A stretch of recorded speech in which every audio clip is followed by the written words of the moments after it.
Söme yayında. Vроде бы.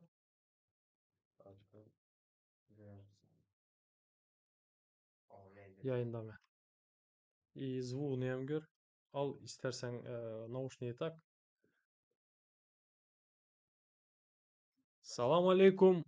Hoş geldinizler menin canlı yayınıma. Скажем так. И мен где-то bir 4 ay bundan ön очень активно zadal barattım. YouTube'da canlı yayını da prямой эфирі değerli. И arada son TikTok'a gittim, короче, и Zada gittim. Roliklere полностью oturdum da. Aleyküm salam. И yine Tazal'dan думаю da bu YouTube. Açtın mı? Сейчас, секунду.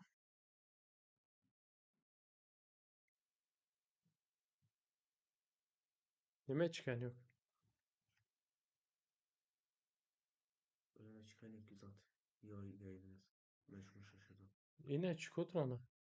Stüdyoda çıkan yok. Öyle. Stüdyoya girin. Az bir sekund geçiresler. Şunaka Nipalatka buladı mende. Son indi. İçeriklere girin. İçerik. Şu mu? Aha. Üçüncüye girin. Evet, şuna girin. Hemen şuna tıkla.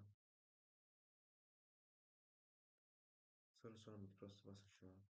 Все, oldu. Sen уже halı başlamadım. Sen beni ne işlettirdin? Ulan zaten basın. Сохранить. Kapatın. Şunu basayım Tamam. polna. Каждый раз şunu Basın. dedemiz mende. Tamam güzel tamam basın.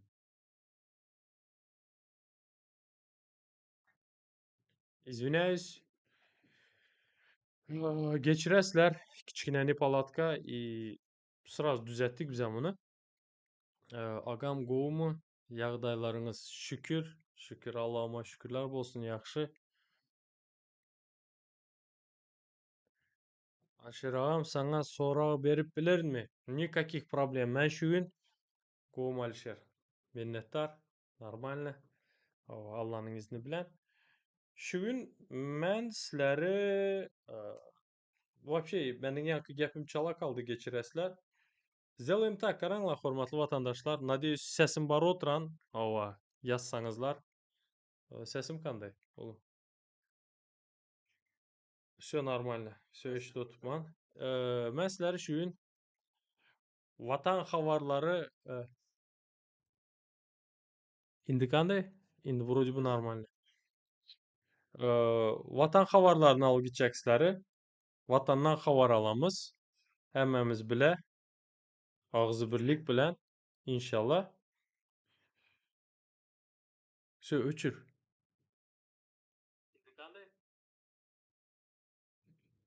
Sizlerden katta xahiş, katta поддержка, like бесплатно basıp durunlar. Kança köp like, şonçayam YouTube bunu bu videona rekomendasiya atadı. Sizlerin katta поддержкаңыз boladı. И eşidilen bolamız, скажем так da. И подписываться edinler. Kim birinci ezek menin kanalıma geri oturan bolsa. Mən nim üçün обратно yana YouTube prямой efirlara geldim. TikTok bilen zada da oturantım. TikTok'ta, короче, mən prямой efirlar alıp barattım. Bir anda köp taksi için adamlar var. Каждый adam bilen düşüntürmeli, надо объяснять, nim üçün, kanday, что, как, чему. Это очень большой, bilesizlermi, katta nervi gerek uzada. Çıdamak üçün de. И mən просто уже sonki vaxt sırvat etmeye başladım. Если честно aytsam. Уже вообще nervi çıdamıyorum başladı. И обратно sizlere döndüm. Ava. Чтоб не перегореть, да, короче. TikTok'ta. Sizlere döndüm. YouTube'a döndüm точнее de. Э, TikTok'ta вообще ичканака демократия вообще никаких защищаться да билмейсең. Просто аладылар каналыңы блокировать эдедилер или прямой эфиріңі могут блокировать, понимаете? И это очень большая проблема. А YouTube'та такого нету. Может, скажем так, да, TikTok это китайский bir zat, платформа, а YouTube американский платформа. Shuning uchun men обратно sizlarga döndüm. Ova, скажем так, YouTube'a döndüm. И sizlardan katta xohish, paylaşinglar efiri. Чем больше людей, тем больше будет интересно. Kommentariy yozasizlar. Men обязательно javob beraman. И menda sizlarga ko'rkazajak zadim bor. Bila o'tirib, скажем так, наверное, gülemizdi menda, потому что Vatan xabarlarini izleyecek sizlar bilan bila вместе bila izlali Vatan xabarlarini bila ham kommentirovat edali. Ова. Смешно, одновременно и грешно, блин. Потому что это про нашу жизнь, блин. Bizlar haqında aytadilar. Efiri paylaşыңlar. Ova. Ko'proq like yo'q bu yerda bor menda. Ko'proq like и ko'proq kommentariy. Efir paylaşыңlar. Ko'proq odam gelsin. Hammangizlar свободны. Shu kun пятница, hammangizlar ishdan kelgandiringizlar deb, 1 soat vaqtingizni men sizlarning olajak. Eğer o'tirgan ishingiz bo'lsa, qo'yinglar. Alinglar çay, kofe, И vatanımızdan xabar alamiz. Vatan xabarlarini yakıp, vatan xabarlarında nimeler o'tibdilar, nimeler bo'lib o'tiran hammamiz bile oturup kommentirovat edamiz. Так, давайте bitta so'roq bor, shunga javob beraylik. Nikon, ağam nima uchun Ashxobodda yo'qonch kasallar bölümünde işleyen işgərlər puldan doymayalar. Onların aylığı qovu delmay. Mesela men bir peçat için Rusya'ya gitmek için tif keselinden hat almak için günü yüzüme gara kamera yok yere geçirip günü pul sorayalar. Özlerem ulu ayallara 40-45 yaşındaki adamlar. Özlerem ulu ayallar 40-45 yaşındaki adamlar.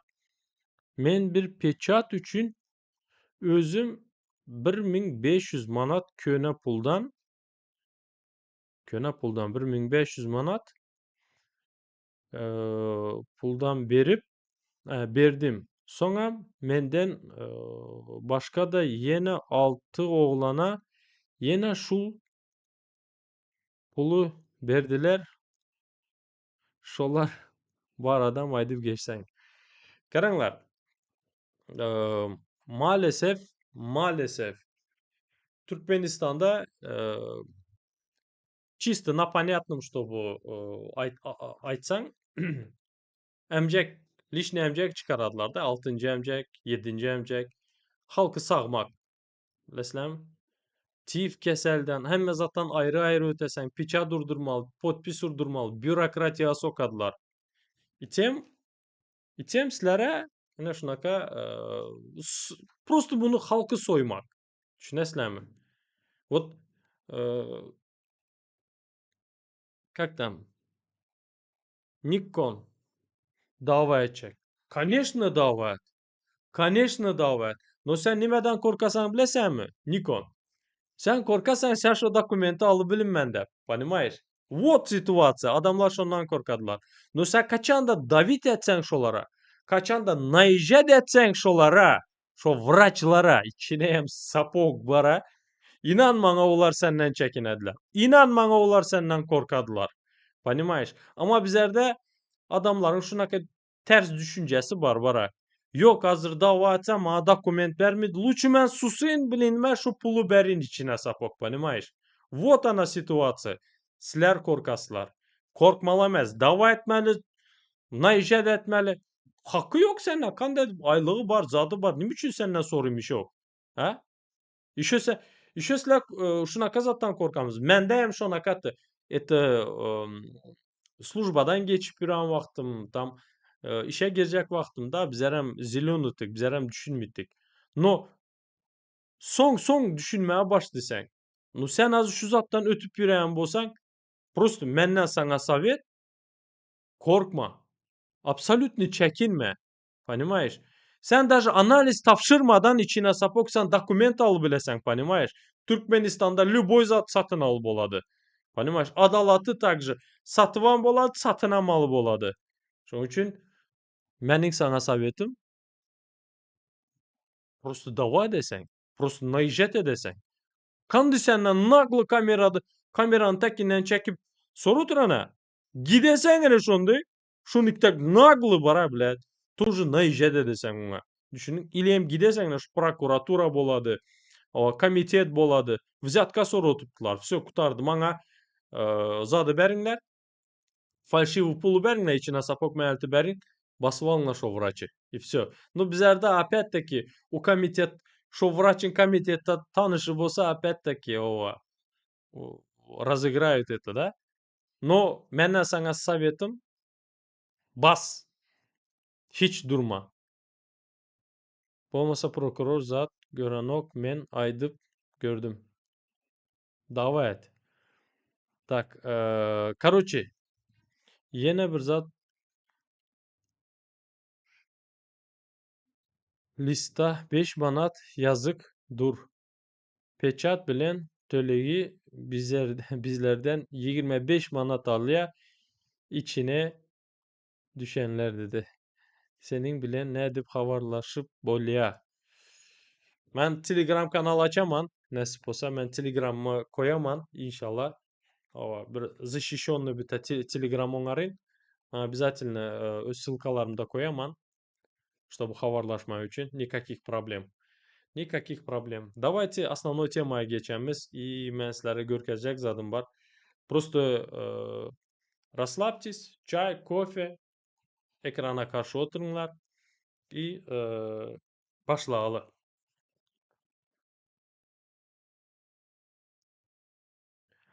Okey Nikon. Havarlaşamız. Так. Bir sekund. Ben şunu dedim. Так. İkinci sahne. Вот так. Ну что, вы все готовы, да? Hormatlı izleyiciler, hormatlı Türkmenistan vatandaşları. Поехали.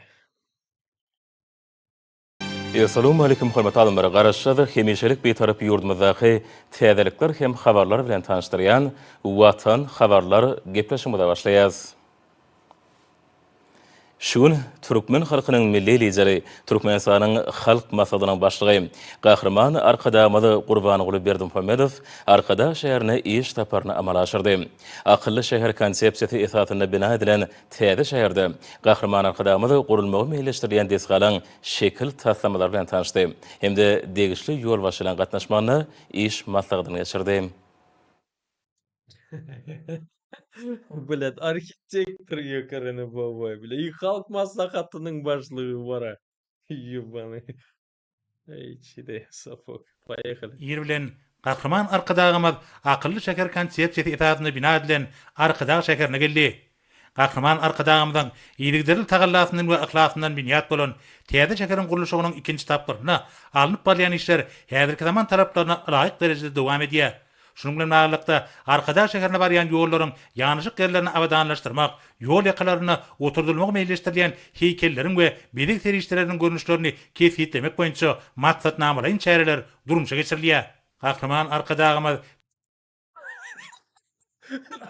Ой, товатты бey. Буга gara zat okşy, virtuhaya okşydy bara bu. Klянусь, buga garaňlar. Kim dedi ala bu? Arkadaş şehrinin arhitektörü mü? Kim bu? Kim? Давайте дослушай. No, garaňlar. Vitlarına karanglar. Такой серый, темный серый, да, üstündeki zat. Реально страшная, блин, реально страшная штука, бара, клянусь. Это просто прикол, бара. И мұны dünyaya görkezip otuptular. Nime de opsan? Yok, sorun yok, sağ ol. Çağırama sen oğlum. Görüyorsunuz mı? Ellerinde hem defter ручка bilen. И все. Поехали. Дальше. Täze şekeriň sazyşly üsünde we onu abadanlaşdyrmakda mühim Arkada şehri. Нема как караңlar да, вот мен не могу понять, да, это как будто военная форма, да, АДК üstünde. И силер караңlar, вот как будто погонлары бар тек бара. Это кто? Это что, бля? А? Это страшно, о. Bu kim вообще? Мен яңа айтты, мен ядымдан чыкты, честно айтсам. Блин, вот это страшно, бара. Как будто бара военный бара. Ёп твою. ähmeti bolan işler barada giňişen maglumat berýän bir näçe şekil tasamalar bilen tanışdy. Bu ýerde gahrman arkadagymda arkadaş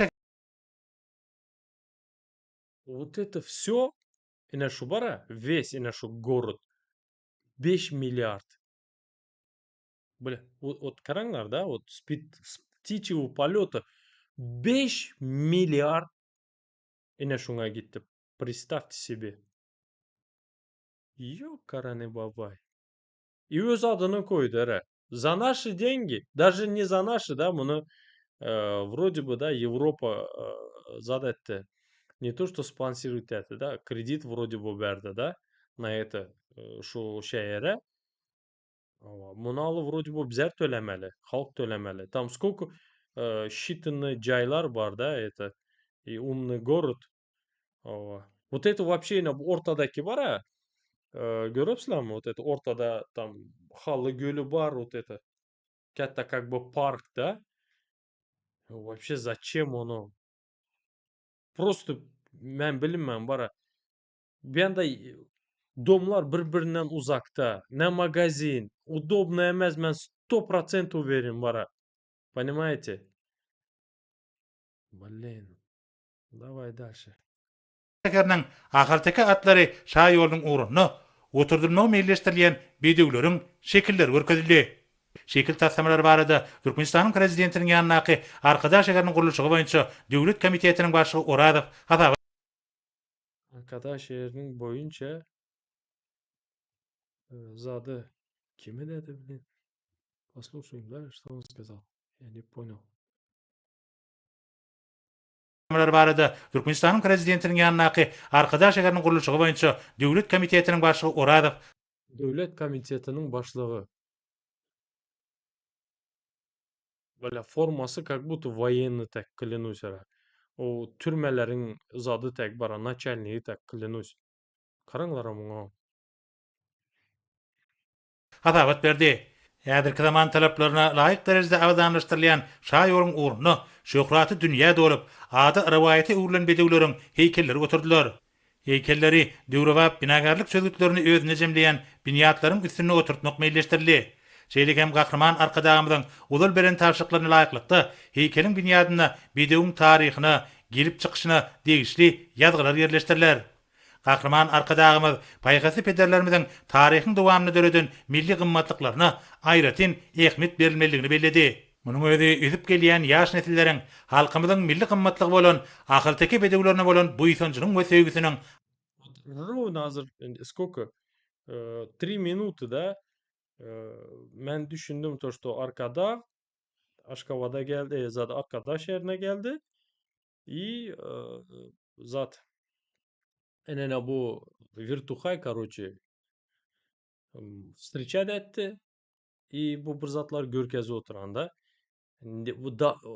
Bu daşlar nime? Nim üçün bunun sesi yok? Bu Gurbanguly'nun sesi yok. Yine bu Virtuhay'ın sesi yok. О чем идет речь, бля? Он порожняк там гонит бара. Yok pederler, mederler. Daşlar nime? Daş. Nime? Granit misali oturan nime? atın tekine koyulacak daşı mı sayılı oturan? Nime bu? Heykelin tekine mi daş bile? artmagyny şertlendirer. Soňra türkmen halkynyň milli Stop. lideri, Türkmenistanyň halk matematynyň başlygy Stop. Şular şu stop, ben düşündüm. Şu atlar ine şu yolun uğrunda kuruladı. Şo daşlar şu atların tekine koyuladı. Bu Berdi Muhammedov seçi oturan kaysı daş, kaysı atın tekine duradı. Siz понимаете, абсурд, бля, ёкарный бабай. Görüyor musun? Şu köçe сколько? Сколько там? 2, 4, 6, 8, 10, 12, 14. Еще bir yandayan bartı. Yani 2 de değerli. 14, 16. 16 da at heykeli duradı. Вот эта концовкасында, вот soňunda nimekeş onu bilinmän. Ёкарный бабай. Ne pullar nereye gidiyor oturan o? Это ваши бабки о. Вообще наши бабки. Ова. Hatta heykeli sayılı oturan, şu onun tekini duracak daşayam sayılı oturan. Представьте себе. Kahraman arkadağımız Türkmenistan'ın prezidentinin yanındaki arkadaş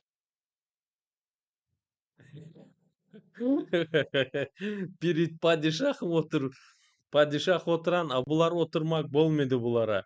Bulara oturup отчет vermek bolmadı. Doğru mu? Они же не люди, блин.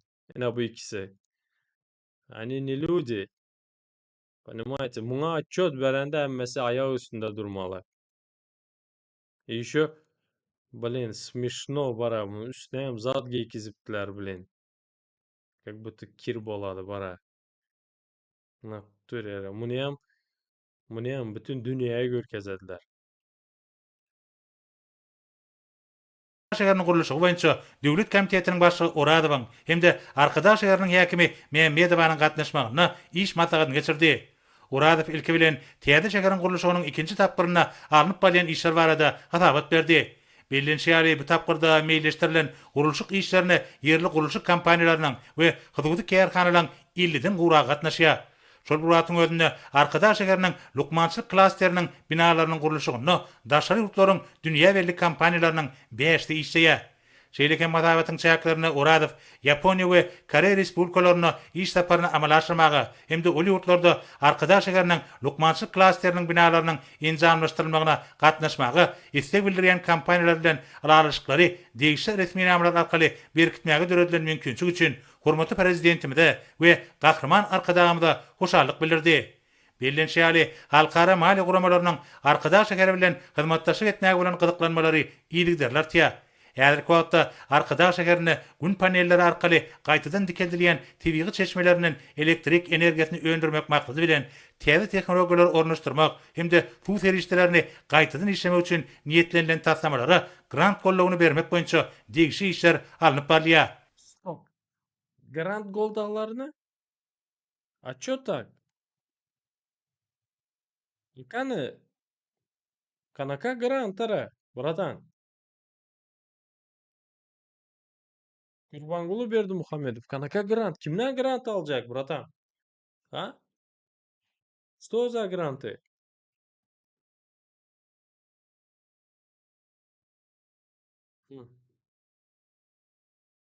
Şeýlekem arkadaş şeherine guruljak Döwrebap awtomendiliň we Täze şeheriň ikinji tapgyryna bina ediljek ýokary tehnologiýaly öňümçük toplamlarynyň gurulşygyna grant gollaw görnüşini mali serişdelerini gönükdirmäge gyzyklanma bildirilýänligi barada hatabat berildi. Gahryman arkadağymyz ýurdumyzda kabul edilen şäher gurulşyk maksatnamasyna laýyklykda gurulşyk we bedek işlerini milli binagarlyk görelgelerini, serişdeleriň berkligine we olaryň uzak möhletliğin bolmagyna zerur üns bermegi tapşyrdy. Munun özi yerine getirilýän işleriň ýokary hil derejesine eýe bolmagyna aýratyn ähmiýetlidir. Türkmenistanyň atgylaryň arxitektory Gahryman arkadağymyz Türkmenistan'ın at kazanan dedi arkitektori. Da bu isterse bara alım arkadağı bolup yüreyen. isterse просто bara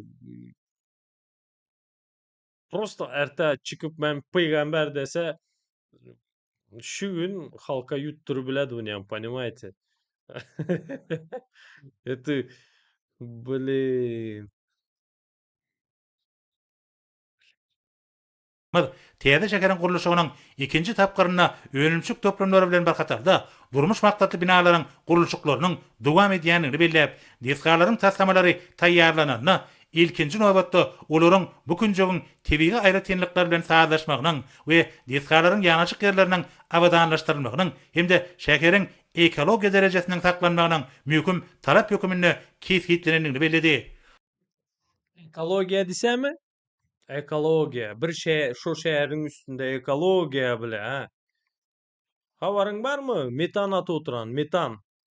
Metan Balkan taraplarda, Çarjov taraplarda, Lebap velayatında metan konkretno adamlar travit edip yüreyen bilezem. Gurbangulu Berdi Muhammedov. Bundan habarın yok mu? Ha? Sediat zez bile. Şunun bilen baglanykda binalaryň gurulşygynyň, olaryň ýanaşyk ýerleriniň abadanlaşdyrylyşynyň we ugurdaş düzümlere degişli diskalar bilen sazlaşygynyň üpçün edilmeginiň häzirki zaman talaplaryna we dünýäniň özün tejribesine Вот, вот честно, да, yine hazır вот diktant yazanda men помню da oturup yazasaňa и то şonda mugalym birza diktovat edende sen oturup удобно вот götüň üstünde oturupsan elinde ручка sen не успеваешь izinden, понимаете? Аккуратно, labızlı sana diktantı aydanda diktovat edende da. Şimdi представьте себе, şu adamlar dik üstte, dik ayağı üstü durupdular. Еще bir zat yazı tuttular. Как вы думаете, чьё tutmular? Вот честно, мен просто мanga интересно, да? И, блин, это неудобно просто, понимаете? И вообще он что там говорит? Просто şu kameranın şunda deyip aylasalar yazı oturan zatını görsek de tam я не знаю, что он там пишет, да? О. Каляки-маляки dediler а вообще. Инамны китегеди просто, наверное, шунакай дегиде отуптулар бара.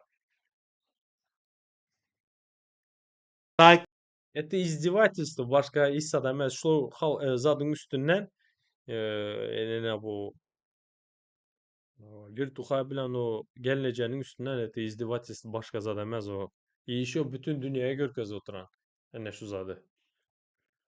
gelmeligini bellep, gahrman arkadaşymyz bu babatda özüniň bir näçe maslahatlaryny, ýüt ünlewlerini berdi. Şeýlekem gahrman arkadaşymyz ikinji tapgyrda ölümçük diskalaryna ýerine getirilýän gurulşyk işleriniň dipkinleriniň ýokallandyrylmagy, şonuň ýaly ýerli çiğmallardan öndüriljek ölümleriň dünýä bazarlaryna eksport edilmegi babatda bir näçe anyk taşyklar berdi. Soňra iş maslahat Aytdı, anlık tavşırıkları verdi. Все, конкретика gerek de bizlere. Вот конкретика, nime, kanday, möçberi, sana, ras sen diktir söylemeyin. Sen ayda oturupsan, sen значит aytmalı sen, понимаешь? Kança, nime, kanaka zat öndür otuptular. Nime material mı, nime конкретика bermediler. Все, там что-то есть, да, все, воздух, бля. Tına arkadaş şeheriniň häkimi Mehmedowa häzirki döwürde täze şeheriň çäk Şu ayalın azı prям sözme söz ayda otupmak ya. Bizler diktir, bratan, uspokойся, demeni al, не газуй, bratan, bäri eşideli şunun ayda oturan zadı, içine yem sapok. Nime de oturan şu? Nime de oturan? İki sözü bağla bilen yok vurodi bu. Gözüne karan yok, içine yem sapok karanlar o. Gözü peste. lerine ýurdumynyň we halkymynyň durmuşyny möhüm ähmiýeti bolan türkmen bedewiniň milli bayramyna görülýän Блин, как будто бара Израиль gören tek karıdlar ey. Fakir sırap şunaka dik karap bir. Блин. Реально bizleri bara. Реально конкретно bizleri bara. Не знаю, мен может я ошибусь, да. Bizleri korkmağı öğrettiler. За эти 30 lет, да? Ова. Bilesizlermi? Korkmağı, yalakalanmağı, pahırsıra başlık olsa yanında bökmeyi, как бы itler bolady ya kuyruğunu lag lag lag lag ededi. Şonu öğrettiler bizlere. Yine görüngler ha. toplumlaryň taýýarlyk işleri barada hasabat berdi. Şeýlege masabatyň Oo, çok şükür oturttular onu. Oturdu beçara. çäklerine, manaka kinýarlygyna, iş saparyna bolup, iki taraplaryň şäherara gatnaşyklaryny ýola goýmagyň meselelerini ara alyp maslahatlaşmagy düredilen mümkinçiligi üçin hormatly prezidentimize we gahrman arkadagymyza hoşallyk bildirildi. Mehmedova hasabatyn dowam edip, ýurdumyzda giňden bellenleýän türkmen bedewiniň milli bayramynyň hormatyna guraljak dawaralaryň halkara çäreleriniň arkadag şeherine geçirilmeginiň toý çäreleri münasibetli meýilleşdirilen işlerde üstünlükleri arzu etdi. Görünüşe ýaly bugünkü çarşembe güni Hacı arkadagymyzyň Ой, бля, вот, блядь, смешной бара. Клоунlar отвечай, караңlar. Яңа архитектор arkadağımızdı, doğru mu? At kazanan arхитектор arkadağımız. Все. Это было 8 minut bundan arхитектор arkadağımız. Все. Şart da hacı arkadağımız içine sapok. Yanına mollalar koydu. Все, hacı arkadağımız. İçine hem sapok. Блин, даже Путин ему завидует, я вам отвечаю, говорю, бара. Зверь, бля. Зверь, клянусь da oturtma. Kudüs mescidin gurulýan ýerine gelip, şekil taslamalar bilen tanışmagy, paýgasy pederlerimizden miras galan ýaşy desturlaryň rywaj aýdyn güwäsidir. Biçare Türkmenistanyň müftisi Hoca Guliýew we Ahal vilayatynyň imamy Сука. Джипас. Сука. Клянусь Аллахом, бара. Блин, вот цивилизованный юрт такие, любой англичан или араб, пора, я не знаю, кто вообще критически мышление бар адам görse, это у вас что, блин, это шоу mu dedi, arkadan шоу mu dedi, блин. Это не новость, а это просто такое унижение нас, нашего народа, bizlerin tarihimizi, блин, bizlerin gelmiş geçmiş o hem zadımızı, это просто обсирают и все. Başka his edemez. Müftü nime yazады içine? Müftü. Окей, нарки мужика можно понять, да, вот этого человека можно понять, он должен yazmalı belki, да. Ну, силер nimeni yazaslar içine sapok, da, вот честно men. Просто eline şu defter alıp göresim gel oturan. Nime yazopslar siler? Qurban Muradowam gatnaşmak bilen Hacı arkadagymyza täze mescidde alınıp bolan Все, мужик, блин, реально бара. Как бы кайфово бара duran. işler barada maglumat berdiler. Soňky ýyllarda ýurdumyzyň dürli künjeklerini, paýtagtymyzda häzirki zaman binagarlyk talaplaryna dolu ylaýyk gelýän Döwrewat mescidler gurulyp bulanmagy berildi. Türkmençilikde Allah'nyň uýa taplanýan mescidleriň bina edilmegi, ýurdumyzda gahrman arkadagymyzyň başyna başlan asyrly ýörelgeleriniň hormatly prezidentimiziň ýol başlygyna üstünlikli durumşa geçirilmegi netijesinde häzirki döwürde haýır işleriň dowamata atarlýanyny görkezýär. Şeýlikde mehriban watanymyzda wehmeseýär halkymyzyň asyrlar aşyp gelýän ýaxşy desturlara bolan agrarlygyny alamatlandyrýan asyrly işler döwrüň ruhyna kybap derejede üstürilýär. Munyň özi halal ýörelgeler arkaly binýat bolan döwletimiziň ähli urlar boýunça taýdaşykly öziş ýoluna düşendigini, şunda halkymyzyň döreden gymmatlyklarynyň dünýä giňişligine akrar edilmek ornuny zerur tagallalaryň amala aşyrylýanyny görkezýär. Ýurdumyzyň çar künjüne bina edilýän mescidleriň binalar toplamynyň çägine tada bermek we beýleki diýip desturlar geçirmek üçin urduş teskalaryň girdilýänini bellemek gerek. Şol buratyň özünde haýyr sahabatyň ýaxşy işleriň mekany bolan mescidleriň ýöwürşi binagarlyk çözgüdine eý bolmagyna, olaryň gurulşygyna, ýokary kelli gurulşyk we bedik seri Ekranlar da понимаете, вот az görüp tutsaň da и просто bilesizlermi, просто ни о чём. Вот честно, да, вот клянусь Аллахом, да, вот просто вот это вот яңы görkezi stroykany tam может armaturunu aydı bilerdi tam 5 tonna armatur gitti o bu zat gidi oturan uzat stroyka şunday bolu oturan bir hasavat boladı da halka как бы hasavat berdi boladı но и стройканы görkezdi meçidin и все пошло поехало порожняк вот честно вот просто воздух блин воздух başka hissa demez da вот честно işlerin ulanılmagyna zerur ünsverliýe. Gurulýan meçhitlerin ýanyşyk ýerleriniň göwnüzay derejede awadanlaşdyrylmagy möhüm wezipe hökümine kesgitlenenler. Milli ýörelgelere laýyk gelýän binagarlyk çözgüdüne eýe bolan meçhitlerin daş görnüşine bolşýaly, onuň içki timarlaş işlerini ykçam serişdiler ýokary derejede peýdaranlýa. Şeýlekem keramatly Gurhanyň türelerini beýan edýän ýazgylar meçhidin esasy bedegleriniň birini bolýar. Munun özi yurdumuzda merdany halkymyzyň dini desturlaryny erkin alyp barmaklary, dini çäreleri ýerine getirmekler üçin döwlet derejesinde alada edilýändiginiň nowatdaky beýanydyr. Şunda din wekilleri asyrlar aşyp gelýän ýaşy dep desturlaryň türkmençilik ýoly bilen dowam etmegi, burada degişli ähli zerur şertleriň döredilmegi babatda döwlet derejesinde bu işler yurdumuzda hoş niyetlilik, rehimdarlyk, birik berege hormat arkadağımdan başına başlan asırlı işlerinin arkadağılık hacı terdarımdan yol başlığına uluk gelecek nazarlı yanlığının nuobattaki beyanıdır. Bir yerde arkadaş şekerinin teyadi kurlayan meçhidinin bedek ayrıtınlıklarına ve onu ulanlayan serişlerine değişti. Müftüler nime yazı tuttular? Blin. Maglumatlar var adaydılı. Bilinçiyali arkadaş şekerinin meçhidinin içinde bir vada 30.000 adam namaza durup biler ýaly mümkinçilikdir ýa. Şol sanna täze meçhitde bir wada 5.000 dinanyny ýetlenlen ýeriň gözüňe tutulanlygy bar edekem. 30.000 adama 5.000 hem zenana.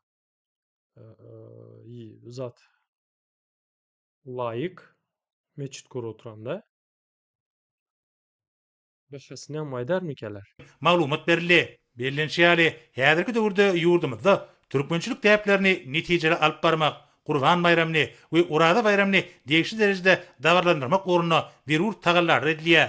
Şol uratda hormatly prezidentimiziň fermany bilen ýurdumyzda 3 günläp mukaddes Gurban bayramy bilinip geçilýär.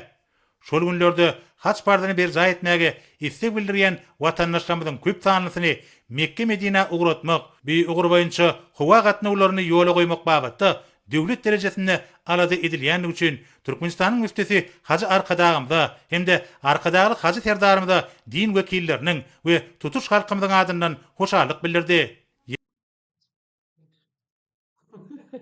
Şu gün bizlerde hacıya gitmek ete dengi. Şuneslem tölep gidesen hacıya. Şoňayam owa şoňayam Berdi Muhammedowlara spasiba aýtmaly. Minnetdarlyk bildirmeli. Yergilenine belläp geçdik. Şu günler Türkmenistanyň müftisiniň müdiriýetine haç bardany berza etmek üçin ziýarata gitmäge istek bildirýän iýleşlemidi Mekke Medina ugratmak boýunça degişli guramaçylyk işleri alınıp barlýar. Şeýillikde ýurdumyzyň istek bildirýän raýatlaryny ziýarata ugratmak meseleleriniň çözgüdüne toplumlaryň etapda çemelişilýär. Munun özi ýurdumyzda dini garaýşlaryň degişli derejede ýola goýulýanlygynyň nowatdaky beýanydyr.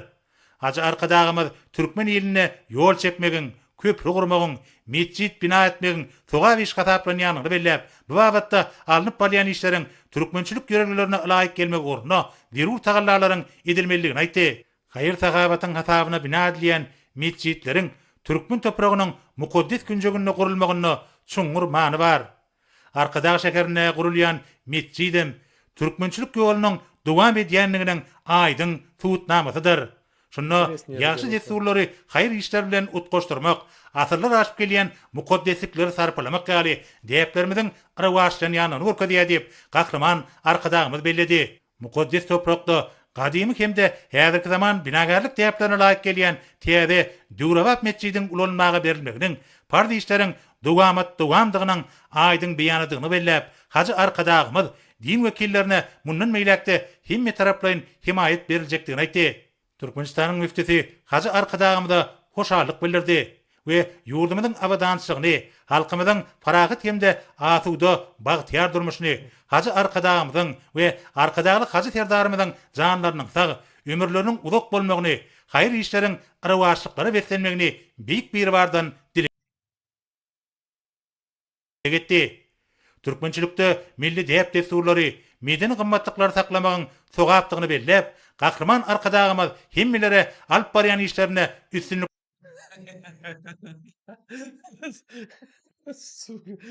Bilesem nime gözüme geldi meniň azyna şu imini şu scenada o beçeň sadykdan al gideseňe, soň tötýalary çykady ya, tötýasy "Bay bay" dediler izinden "Bay bay, erte karaşamız, bay bay". Bir şu zat bolup turan отвечаю.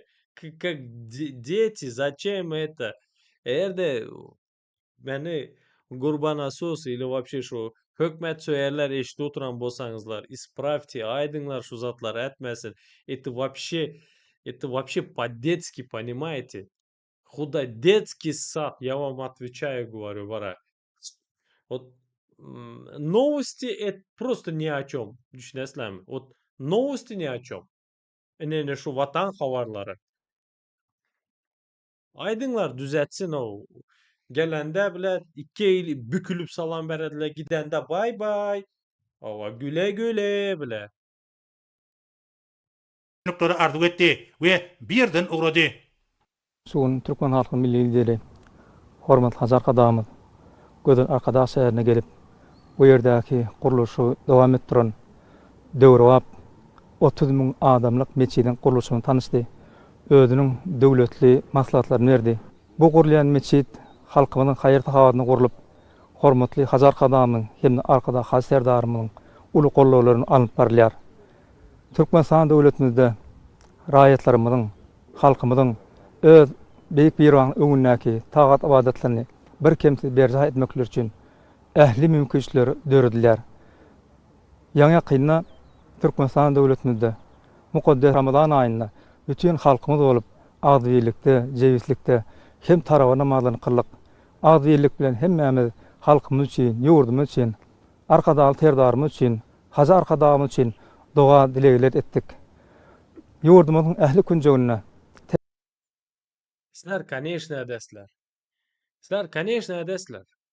Sizler etmeyin başka kime dedi. İçine sapoksları şöyle getiripdi. Hava. Sizler şunaka высокий rangda müftü teyli arkadaş şäheriniň müftüleri içine sapok. Конечно sizler diňe şoňa yat tur şoňa dua et. Конечно. Bize bilemiz onu. Sizler imенно yine şöyle hazır zat yazan сандан сан yazan заметь, имя Аллаха не упоминается. Ни один раз. Конечно. Реально. Аллахтан bir zat men hem eşitmedim. Реально eşitmedim. Ben внимательно слушаю. Понимаете, мен клянусь, через себя мен перешагнул и буду комментировать, буду слушать их. И давай vatanımızdan реально хабар алып туралы, hormatly Türkmenistan vatandaşları, meniň подписчиклары. Bular deýuslar aka ataly oğul ikisem durak, bular просто мультфильм Türkmenistan. Вот честно, да, вот не знаю, да, вот мен başka söz tapay. Это реально мультфильм. Это реально детский такой фильм бара. Düşünesizlermi? И bilmem adekvatny adama bunu просто это просто это издевательство dedi бара. Ни одной конкретики. Даже müftü geplesin, даже какой-то хасават дегенде, даже абсолютно yok конкретики. Там цифры, деньги, там тонны. Вот этого абсолютно yok. Даже asla eşitmediňizler şu ýerde. Ene hazır gitti u Berdi Muhamedov uzattılar. Güle güle bay bay dediler. Başından soňunaça это сколько 16 minut уже bolup oturan bu video. Абсолютно конкретика yok. Просто Berdi Muhamedov geldi. Nimeni gördük? Atların zadını gördük. То, что atların heykelini gördük. Kaysi heykeller bolmalı. İtekine daşlar kanaka daşta durmalısını gördük. Ova tam порожнягын aytettiler. Gördük как издеваться etti o ikisi dik durdu. Sonra mujik oturttu. Mujik oturup yazdı yankı. И, и sonra bu meçit hakkında müftüleri dik ayağı üstünde о чем-то говорил, и müftüler yazdı. Все. И благодарность, как говорится, zada arkadağa. Başka zat. Все, başka zat yok. Реально başka isat yok. Алишер, изучай религию и приглашай религию. Приглашай религию, победа будет над ними. Иншалла. Ну да, смотрите, караңlar. Her kim özünün bilişi var, özünün bu dünyaya karşı var. Каждый по-своему видит свою религию, да, понимаете? Но на данный момент, да, качанда zuluma karşı şunday dindar adamlar değil de yani şular müftü adamların önüne çıkıp geplidir adamların biri şunaka yalakalanıp zuluma sesini çıkarabilmeyen adam da o dilsiz şeytan demediler mi? İşte yani, пожалуйста. И это отталкивает людей. Так, здесь еще что здесь написано было? Чажовский пахы больше. Не, Чажовский пахы больше о религии, чем этот мультфильм. Не понял, но спасибо. Халкın üstünden gülmek bu Alişer. Конечно. Дальше смотрим. Täze döwrwap meçitler gurulýar. Arkadaş şäherinde guruluşy alyp barýan meçidin özü Türkmeniň taryhynda uly bir işleriň biri. Täze ilkinjide aýdatym gelýän zat şol hormatly has arkadamyň özüne hut ak batak bermek bilen şu meçidin guruluşyny badalga berildi. Ýakyn wagtda ýurdumyzda Gurban bayramy toýlanar. Bu Gurban bayramyna raýatlarymyz netip bolsa döwletimiziň berýän uly golawlary bilen müňlerçe watandaşlarymyz mukaddes Mekke, Medine has adetlerini, has parlaryny beja etmäge gitsekler. Bu bolsa ýurdumyzda raýatlarymyz üçin edilýän Ullukan Aladanyň bir nusgasydyr. Harça arkada haserdam saýatynda ýurdumyzda şular ýaly döwletli işleriň, döwletli tutumlaryň Deme arkadağlı son hacı arkadağlı serdarı yok. Bile. Oy dowam bolsun. Arkadamyzyň, arkadaly serdarymyň janlary tag bolsun, başlary dik bolsun, ömrü uzak bolsun. Hemişe türkmen halkynyň batyna belent başlarda aman bolsun. Türkmen halkynyň milli lideri Gahryman Arkadamyň ýurdumyzyň dokmy sanatyny depkinli ösürmek babatda başyna başlayan oňyn özgertmeleri berkarar döwletiň täze ýamynyň galkynçy döwründe Arkadaly Gahryman serdarymyzyň parasatly başçylygyny üstünlikli dowam etdirilip, Pudogyň idara kärhanalyna galanýan. Смотрите, hormatly vatandaşlar. Men köyüşde sizlere görkezjek bolupman. Блин, сейчас tutayım ben şu yanına.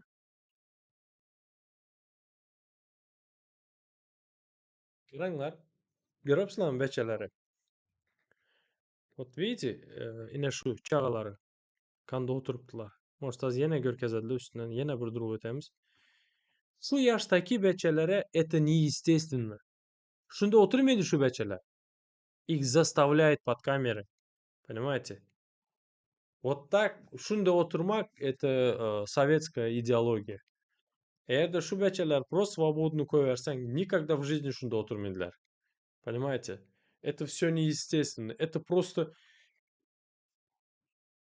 Блин, даже... Düşünesizler mi? Это...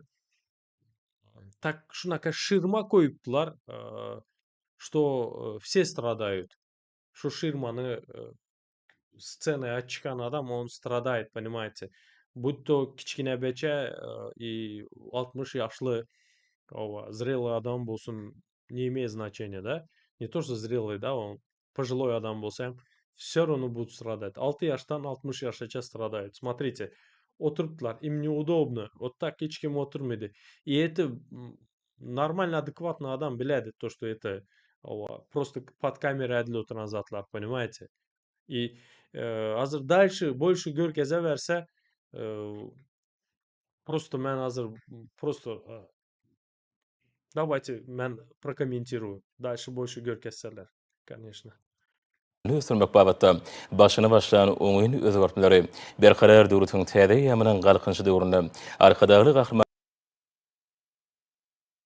Вот karanglar da вот именно ine şörüne karanglar. Görüpsizlarmy? Ine şu iki beçeni görüpsizlarmy? İkisinin мышкасы elini koyuşlarına karang da. Это же неестественно, понимаете? Блин, вот Блин, это не знаю, не то что позор, я просто мат çıkası geladi bara. Потому что это bu zatların bu yalan. Menin kızıma тоже berdiler kompüterda. Oğluma hem berdiler, kızıma hem. Oğluma такой подконтрольный компьютер берdiler. Это когда не знаю какие года. Соң кызыма зат берди. Это Tetris'ti bara, отвечаю. Просто играю на дрон. Öyle duruptu. Это все, блин, фальш, yalan. Дальше. serdarmyzyň parasatly başçylygyny üstünlikli dowam etdirilip, pudugyň idara kärhanlaryna galanýan zähmet ýeňişleriniň misalyny özüniň aýdyň beýanyny tapýar. Innovasiýon tehnologiýalary esasyna gowy hasylynyň taýýarlanan şeýmal gaýtadan işlenip, sadaşykly işleriň ýoly goýulmagy dokma senatynyň ykdysady görkezijleriniň ýetiderli artmany giň mümkinçilikleri döredýär. Diyarımızda depkinli zähmet üstünliklerine betlenýän kärhanalaryň hataryny ösen döwrewap dokma injamlar bilen öpçün edilen Türkmenistanyň dokma senaty ministrliginiň Türkmenabad paýtyrjy kärhanasyny görkezmek bolar. Halkara parakatçylyk goýananşmak ýylnyň 1-nji çäreginiň jemleri boýunça dokma kärhanasyna 1331 tonna naq paýty ýüpligi önerildi. Şu ýylyň ýanwar-mart aýlaryna paýtyrjylaryň gaýratly zähmeti bilen mali görkezler boýunça meýilnama 132,1 göterim ýerine ýetirildi. Hasabat döwrüne ýurdumyzyň içerki bazarynyňky dokma kärhanalaryna hemde daşary ýurtlar sarp edijilere gymmatly önüme jeme 1432 tonna soradyldy. Döwre paýtyrjy kärhanasyna esas Один вопрос. Şunday zavodumuz var. Nim üçün? Nim üçün adamlar Turkiýa kaýda otupdylar? Nim üçün işi yok? Doğru mu? Вот любой bir adekvatny adamın kelesine geledir o zat. Zavod var. Ava. Dokma senat zavodumuz varmış. Вот он показывают. А nim üçün adamlar Turkiýa çık kaýdadylar? Atwetini bilseniz de yazın da meşhurda okuyun ben. Nim üçün adamlar Turkiýa çık kaýdadylar?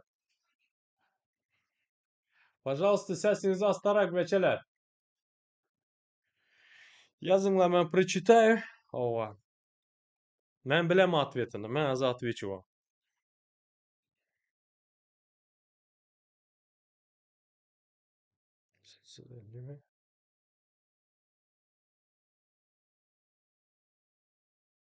Пожалуйста, лайкам басыңlar. Не жалейте лайк. Я вас очень прошу. Это вообще бесплатно. Просто лайк басасызlar и все. Едем дальше. И paylaşыңlar. 19 adam oturupmuz abi. Atanam naq paýty ýüplükleriniň 20lik, 27lik, 34lik belgili görnüşleri önerilýär.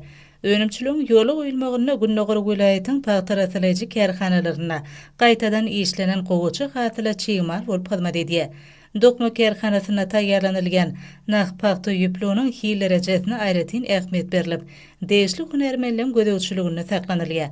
Kämil enjamlara dayanýan döwrewe barlygyna çyýmalyň şeýlede önerilýän önümlüň hil derejesini çalt we taýyk kesgitlemäge mümkinçilik berýär.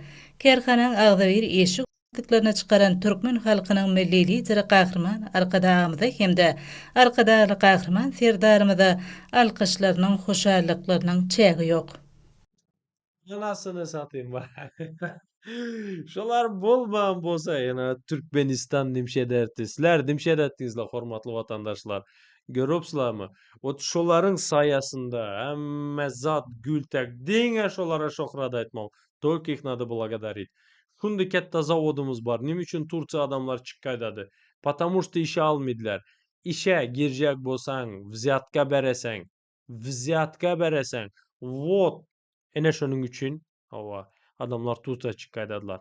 Beçelerini atarıp kaydıp. Birinci gruppa invalid bolsun. 10 beçesi bolsun. 8 beçesi bolsun.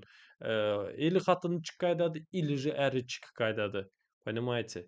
Kimi Türkmenistan'dan koyverseler. Вот она суть ситуации. И bu hazır это показывают, да, şöyle girme için azından bir 3000, 5000 может dolar soruyorlar. Понимаете, просто уборщица bolup yarım stavkaya girecek olsan. Yarım stavka, bir stavkaya maydam yok ben o.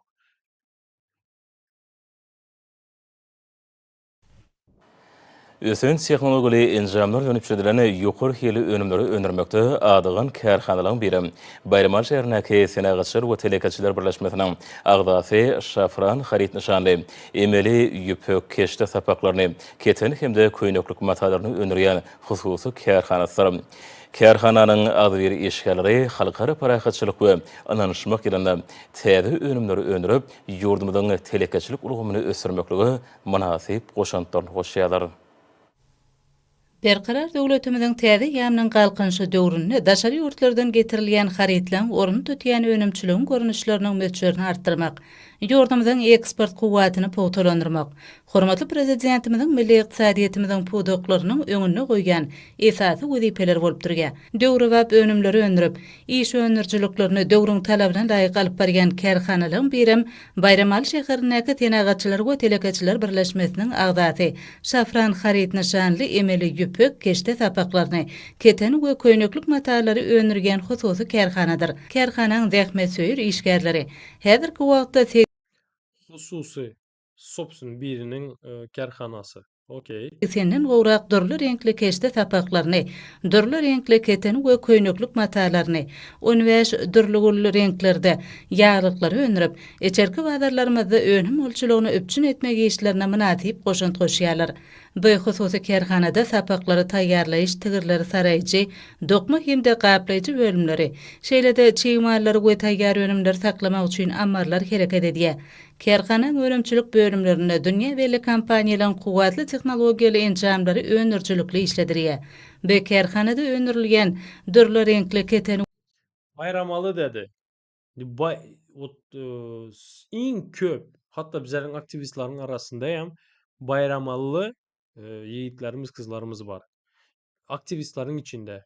Hatta şimdi çıkıp kaçıp kayda oturan bayramalıdan menin efirma, primo efirma TikTok'a şunça bayramalı ayal doğanlarımız geledi. Düşünesizlermi? Nim için onlar şöyle iş tapan yoklar? Просто bilesizlermi? Bu vatan havarları для не внутреннего пользования halkımıza emez, bu daşar yurda görkezme üçün. Понимаете? Вот mesela просто элементарно görkezemen. Karanlar. Видите? Комментарии отключены. Комментария отключены. Vatan havarları içine hem sapok.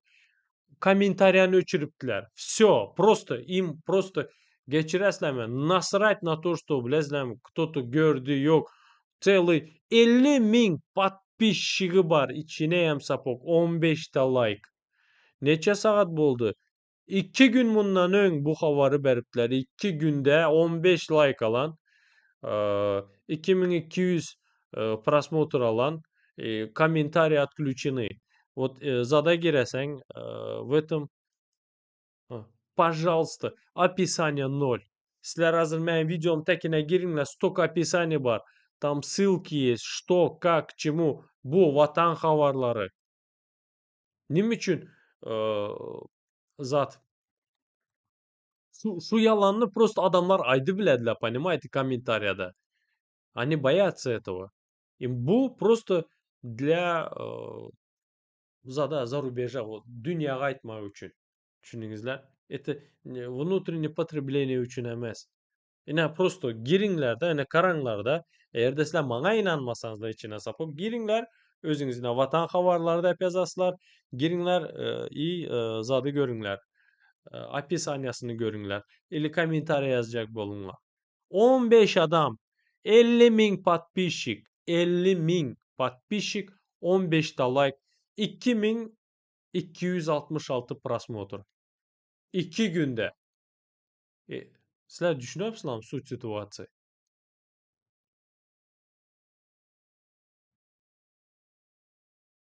we köýneklik matalary çeý geçirmegen ýeňilligi hiliniň berkligi şeýle-de täze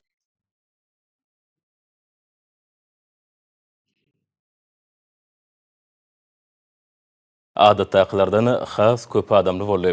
Ýurdumyzyň galkynyş milli atüsündäki oýunlar topary Türkmenistanyň döwlet serkiniň hemde Arkada şäheriniň Göwregli adyndaky döwlet atçylyk serkiniň birleşen toparlarynyň Daşowut welaýatyna dörejilik sapary üstünliklere besenli.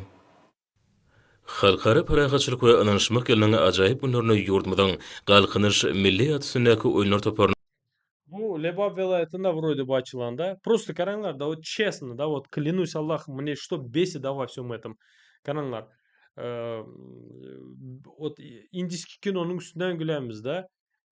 Tam her kinonun bir kinonun içinde 2 saatin içinde tam 10 tamı tans bolady da her kaysam tam po 5 minut, po 6 minut bolady da her bir tansy. И реально bizlerin hiç bir ütkeşiğimiz yok. Şu duranlar hemmesi student. Studentlar, işgärler, hökmet işgärleri, понимаете, şolary toku mogут заставить, да? Düşünäsizlermi? Bolmasam уволиться etdiler. Çıkaradılar, tanцевальный gruppalar ham bar bu yerde. Понимаете, ene şu hazır şulara ene şu formalary bar, ene примерно ene şu yaşıl sportivka, yaşıl kepka их заставляют almağa. Sende pulun var mı, yok mu? Им просто насрать бара. Sen просто alasan и все. Düşünüzler, вот что делают они. Ова. И караңlar da, вот одну секунду. dabarly garşylmagy aýratyny ähmiýetli boldy. Ýanglanan aýdym saatlarda ajaýyp tanyslarda watanymyzyň hurmatly prezident bilen dünýä Может, bular танцевальный группайna bu giyinenler de. Я не знаю. ýaň salýan beýgi işleriniň beýişde türkmen bedewleriniň watypy belentden ýetirildi. Dünýäniň iň Ine karаңlar beçelere. Просто для съемки, да, чтобы bizlerde mazat gül ala güllük. Ova, o beçeler hem çıkaradılar. Karаңlar bayda gaýlap turupdylar. O Türkmenistanda может bilmez kanaka pagoda может tam bizlerde ısı 50 gradusçy ısı bolup biledi. Может şunaka bir jokramasy da beçeler durupdy. Bitesi da вообще telpekde. O patsanlar ham telpekde. O beçelere karаңlar kandy giyinip turupdy. Это просто издевательство bara. Abrele çelik festivaliniň esasy bayraklaryny Ewron toparlaryň Daşow şäherine Вот ine studentlarımız. Ine hemmesi. Пожалуйста. Их заставляют, понимаете? Türkmeniň Agoý binasynyň ajaýyp sahnasyndäki çykyşlary tomoşaçylarda ýatdan çykmajak täsirler galyrdy. А куда без них, а? Bularsız bize nereye gidemiz bu yaşlılarsız bile. Ha? Караңlar kandy чередовать edipdiler. Смотрите, şurada yaşlılar oturan, bir yerde yaş beçeler oturan, uların arkasında kızlar oturupdy. Hemmesinin eli buna karаңlar. Вот это издевательство. Başka zat emas. Ellerine karаңlar, babayların. Görüpsizler, они все ровно сидят. Ова. Hazır bu da вообще как pioner oturan bara вот этот yaşlı. Düşünäsizlermi? Karаңlar. Hemmesi şonda oturan. Я вам отвечаю, говорю, hemmesi şonda oturan. Это искусственно, это некрасиво, это страшно, это убого, ben bilmem başka nime de bolady muňa. Blin. Просто bara Täsin heme şatlyk şowkunda çykyşlary ýokary ruhlantyga beslendi.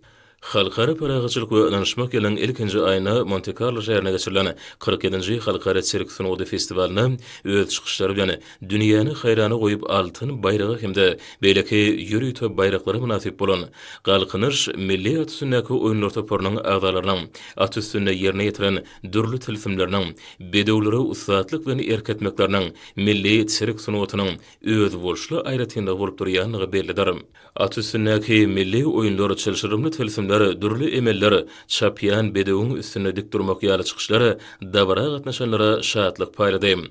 Sahnada aýry-aýry bedegleň görkezden oýunlary sady goşup tans etmegi, çar paýy galyp ýürümegi dabara gatnaşanlarda öz boşly täsirleri Karanglar, şu adamları, şolaryň hemmesini zastavляя getirdiler. Düşünesizlermi? Ot karanglarda, давай честно gepleşemiz.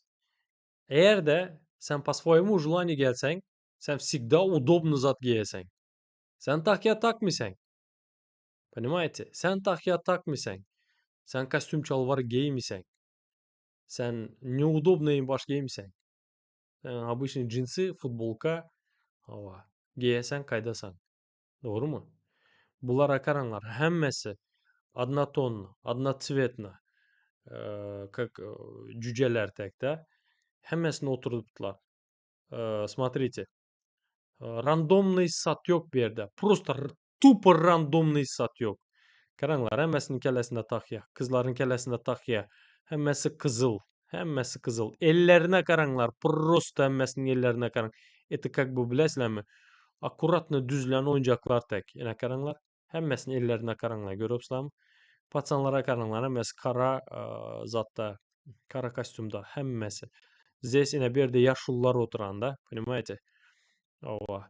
Yine bir de вроде бы bir de yaş yok. Bularam student. Yaşlılar вроде бы yine şurada ortada da. Düşünesizlermi? Bu просто заставлять edildi beçeleri. Ради вот этой съемки, ради того, чтобы bizlerin demeyen de meniki emes по крайней мере de şu arkada радовался da. То, что hemme zat четко, ровно, в tütülkü içine sapok. Hemmesi de yenine etmeli. Им просто bara наплевать на то, что sen hargın bilen, или не хочешь bilen, men student bilen, или okamalı menin sapağım var. Просто им не интересно. Sen oturasan. И все. Надо снять, и все. Ova. Şu gün syomka bolmadı mı? Hava yakşamaz mı? Erteyim gelesen sen. alırdy. Munuň özi türkmen halkynyň adyny, abraýyny dünýäge ýaýýan ajaýyp sunugutdyr. Вот yine karanglar da вот men о чем говорю, да, вот görüyorsunuz yaşlılar там вот вот он недовольный, да, вот yine вот он недовольные лица karanglar. Недовольный или вообще ухлады мужик, бабай бара, блин, вот он спит, блин, это страшно бара. Berkiler ýurdumyzyň gowanjyny, buýsanjyny dünýä äşkar edýän ajaýyp pursatlardyr. Olaň çykyşlary çeýeligiň, gözelligiň hemde ustadlygyň bir bütegi sadaşyny emele getirýär. Даже şu yaşlığa смешно çineýär sapok. Oy bilen. Türkmenistanyň döwlet serkiniň hemde arkadaş ýeriniň görülen näki döwlet açylyk serkiniň akrobatlary, sirk artistlary dürli çykyşlarda öz ustadlyklaryny, ukyp başarnyklaryny görkezdiler. Ähli babatlarda öz ötüşiniň täze belentliklerini tarap, önemli barýany güneşi diýermizde Şu şerde sizleriň hem beçeleriniz bardyr, может tanyp oturandyryňyzlar da kaýsyň Turçadan ili вообще meniň şu hazır YouTube'da ene şu videonu görüp oturan bolsaňyzlar. Şerde sizleriň beçeleriňiz ene şunda okap beripdiler. Kim şerde медицинский okap berýär, kim arxitektura, kim вообще mugallim buduşum boljak da, понимаете? И bu beçeleri okatmak yerine eksploatiruют edediler. Чтобы bu arkada просто как он приказал, понимаете, чтоб так и было. Все в тютюльку. Вот. Sen kandy kutarasan oku, что у тебя, как там sen успеваемостиň, тебе nравится, не nравится, bilim alybilesämi ýokmy? Şunaka arxitektura, ine şunaka arxitektorlar şörden okap, ine şunaka oku gereň arxitektorlar okaman bolsa salan jaýynyň tekinde bizler ölemiz. Это однозначно. Şu wraçlar, может будущий da kızlaryň içinden çykady, может oğlanlaryň içinden de. Şularyň eliniň tekinde, piçagyň tekinde zatda Просто pечатникinde bizler ölü gidemiz, понимаете? Операционная girende. И так далее гидedi, понимаете? Вот она наше будущее. Вот таких мучают. И bizler bunu hiç протестовать bilimiz, aydıban bilimiz, и даже просто gitmede bilimiz beçemize.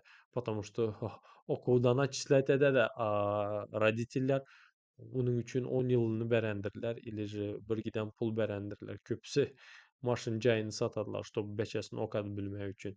Понимаете, вот она суть ситуации.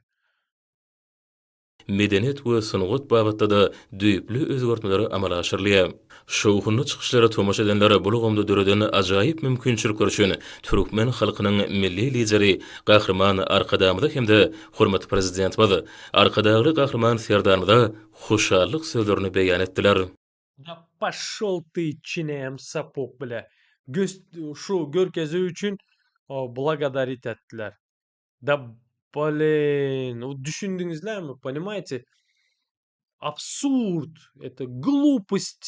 Понимаете, ватан хаварлар десеň, это men bilmem, men просто ağzımdan yaman söz çıkacak bolup duram. Вот честно özüm zor saklap otupman bara.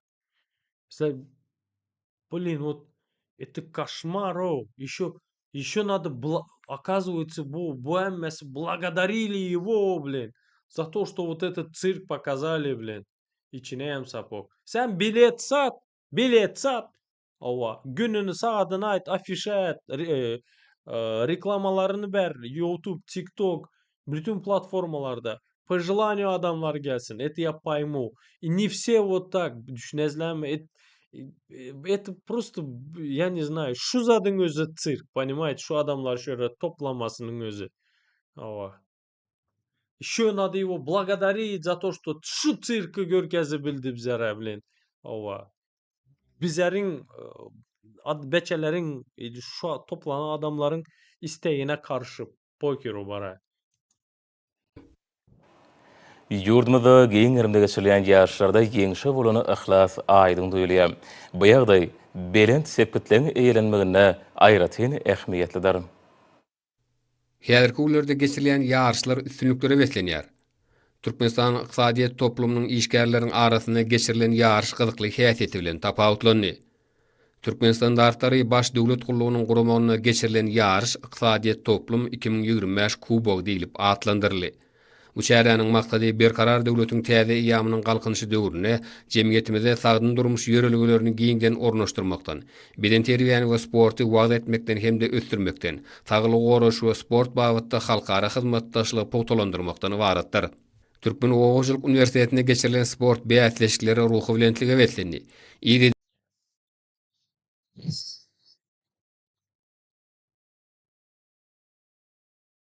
Просто, да вот, честно. Вот şu kартинada, yani şu durduran kartinamda. Вот nime görüpsüler sizler? Пожалуйста, комментарийde yazыңlar da. Ben karaşamam. Пожалуйста, вот что здесь необычного? Şu yerde nime необычно? Пожалуйста. Что здесь фальшиво? Nime zat nime bir yerde nimalı falşivo bilmem kanda bolat çist Türkmençe da вот yadımdan çıktı. Geçiresler. Nime şurada falşivo? Yazыңlar, пожалуйста.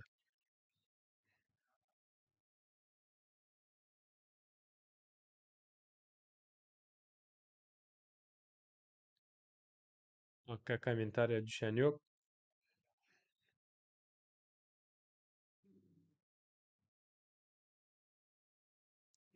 Anladım. Karanlar yine şurada görüyorsunuz yine şu beçeleri emmesine. Опять-таки yine hem şu priyon, yine hem şu boluş. Ellerine karanlar emmesinin. Görüyorsunuz. Emmesinin eline karanlar. Emmesi hem вроде бы kız beçeler. Может yine birdekiler oğul beçe, bular kız. Это видно. Опять-таки elleri zadında, ayağının üstünde. Ова. Düşünezler mi? Блин, это фальшо. До каких поров, блин, будем терпеть этого? Ederle geçirilýän ýarşlar üstünlük babatda öňde goýulan maksatlara ýetmek üçin giň mümkinçilikleri döredýär. Bu ýagdaý türgelleriň arasyndaky duşuklarda aşyk özüne jemlän ýarşylar magtumuladyndaky türkmen Блин, ничего не поменялось просто. Ой, бля. Ярослав, потом какой спорт здесь еще? Баскетбол, окей. Волейбол, да, вроде бы. Яны gördük. Дальше. Дальше. Mızaki Olimp Orta Sport Mektebine düzüdo boýunça geçirilen ýarş üren gyzykly boldy. Türgeller sport mektebiniň birinjili uruny bätleşdiler. Her bir tutuluşyň çekileşli bolmagy türgelleriň bu ýarşa ýokary taýýarlykly gelendigini görkezdi. Paýtatymyň ýaş olimpiýaçylary taýýarlaş mektebi bilen bilelikde geçirilen ýarş gyzykly häsiýeti bilen tapawutlandy. Ýarş türgelleriň kämilleşmegine ýardym edýär. Çekileşli sport bätleşigi tejribe toplamak babat. Türkmenistanyň gidrometeorologiýa baradaky ullugynyň berýän habary bilen tanışyryň.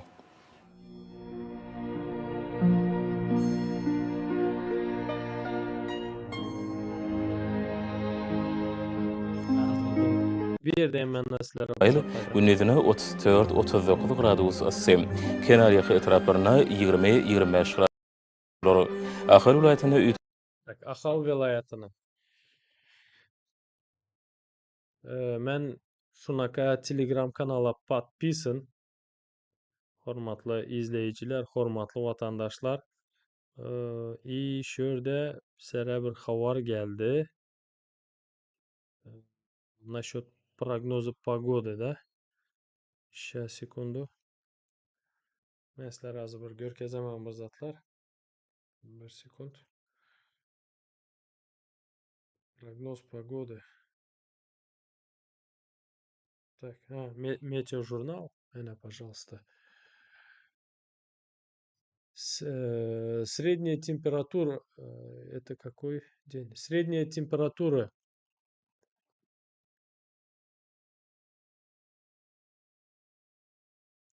Средняя температура первой декады апреля в Ашхабаде составила 24 градуса, что на 6,6 градусов выше апрельской нормы осадков выпало.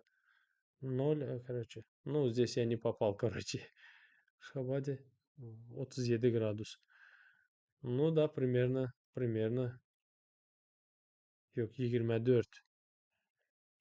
Ну, короче, не попал я. Хотел, но не получилось. Мен hormatly izleyiciler, hormatly vatandaşlar, о чем хотел сказать вам. Şuň, в общем, meniň efirimiň açma sebebi, опять-таки, мен хочу... О, здесь столько комментариев было, мен вообще не прочитал. Оказывается, мен телефоном затормозил. Давайте мен комментарияларга geçin. Здесь уже прогноз погоды уже, если честно сказать, неинтересно стало уже. Ну, примерно sizler okadыңızlar tutman, gördüңizler. Давайте комментарияларга geçerli и просто ответим на адекватные комментарии. Так, заметьте Аллаха, так. Сейчас. Что?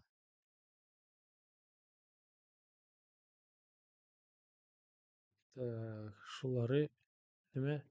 Давай отсюда прочитаю, лучше будет, а то здесь как-то языса неправильно, не то, непонятно.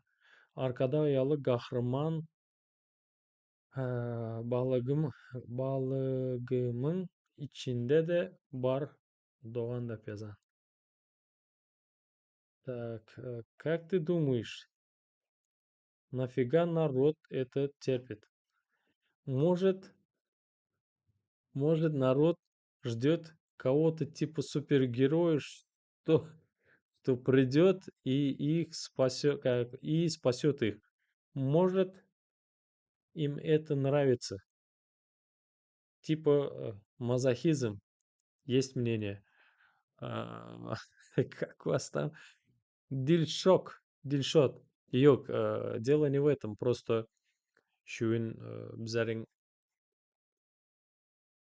халкымыз да, он не активен, вообще не активен. И терпит, да, бұл 30 yılın içinde болған зат бұл. Это не мазохизм, это ни в коем случае. Но халкымыз шүйін су алгенler, шүйін от шунака положенияда. Просто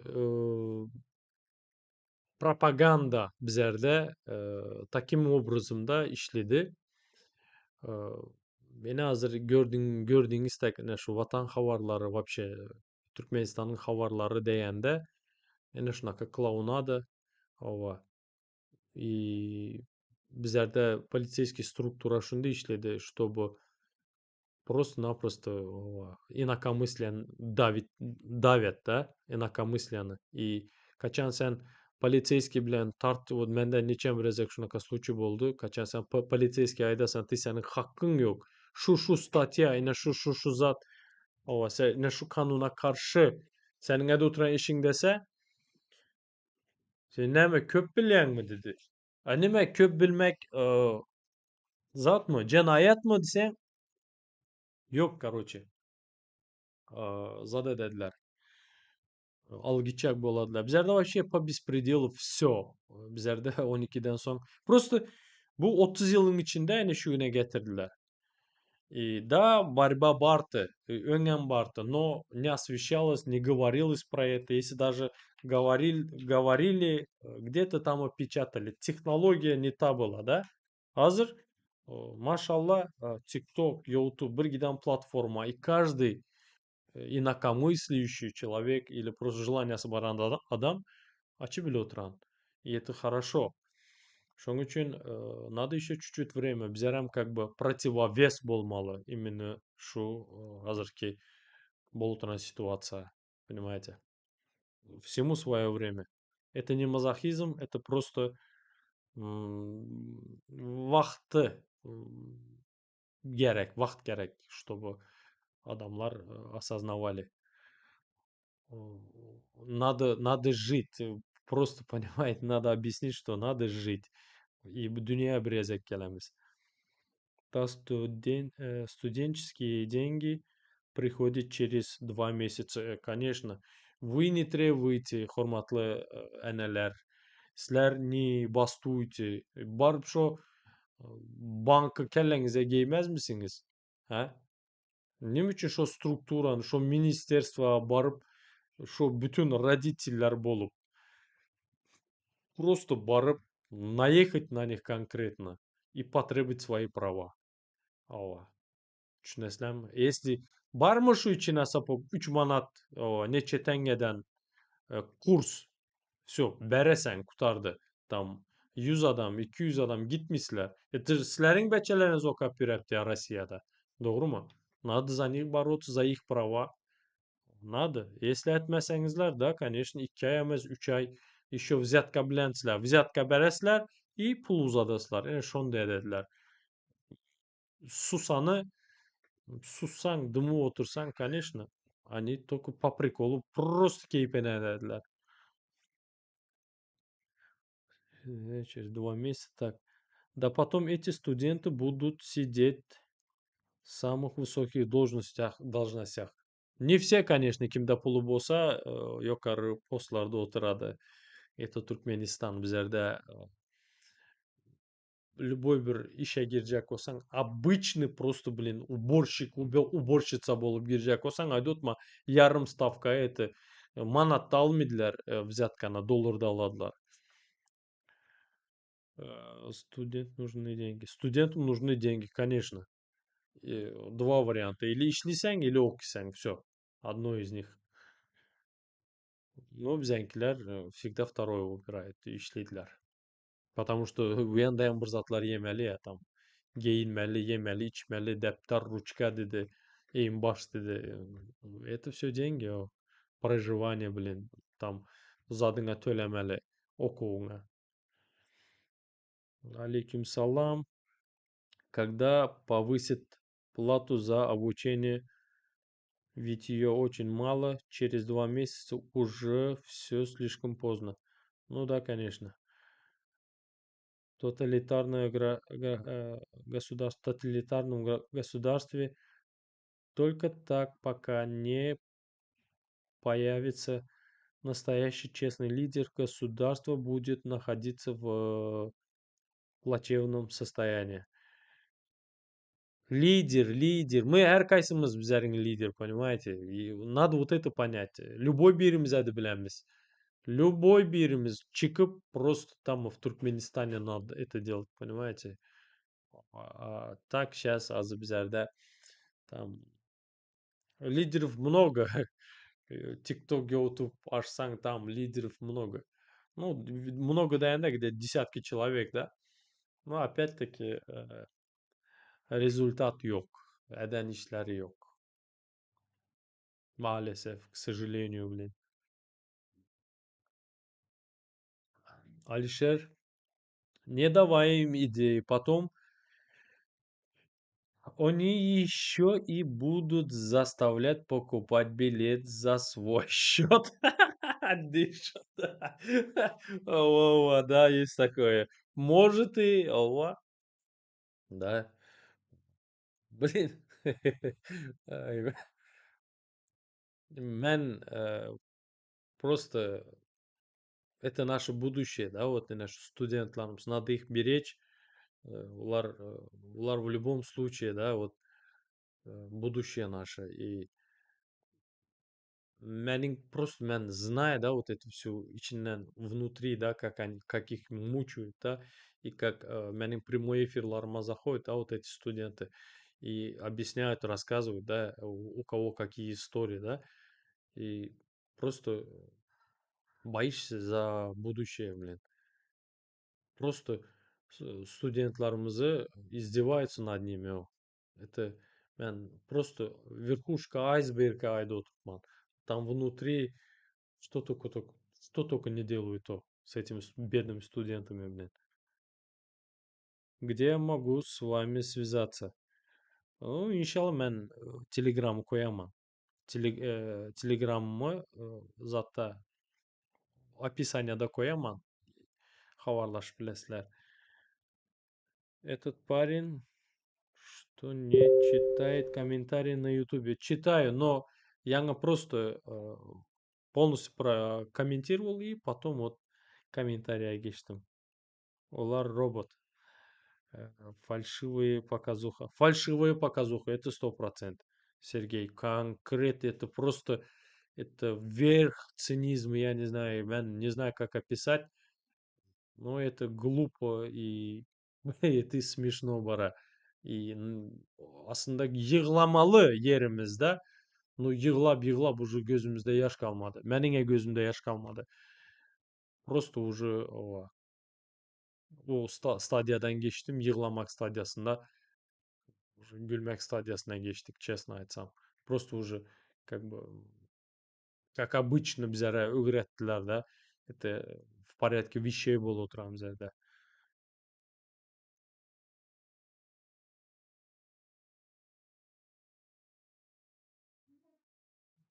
Алишер ағам, сені Түркменистана журналист етіп қоймалы. Yok, мен ни в коем случае журналист емес, мен блогер, у меня есть мнение, у меня среднее образование.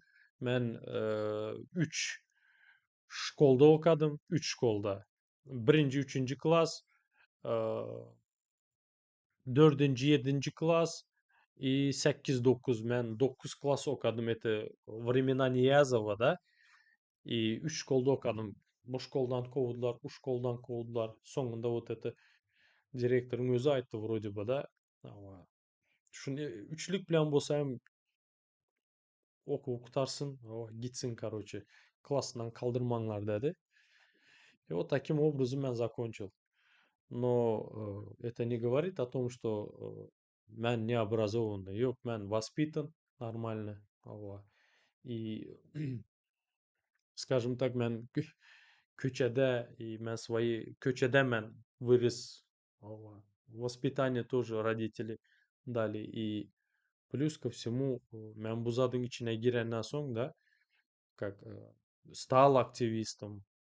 деятельностью заниматься эди башлагандан соң мен глубоко углубился бул ситуациялардын ичине и учимся. Ооба.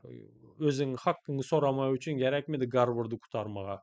Просто адамдар менен общаться эт, кабарлар ока, и керек пунктлары болса, зады конституцияны ока, да? И это все тебе даст. Базовыйсы бар менде, да, скажем так. Неме? Oyunun өзү фальшивый. Неме? Онынан я салам өйдү. Ну да, Атабек. Алейкум салам, Дусь, привет, Уке, хош келдиң. Салам алейкум. Харазымат тоже алейкум салам. Во все времена, во всем мире исторически происходит точно так. Из поколения в поколение вся человеческая жизнь от тоталитаризма и автократии к рабовладельческому строю. Да, да, полностью согласен, Сергей. Vatandaşlar gelin hemmeniz haramda ve ailesini, maşgalasını, onun yanındaki ona destek, kömek, onların söyüp hakaret edeli,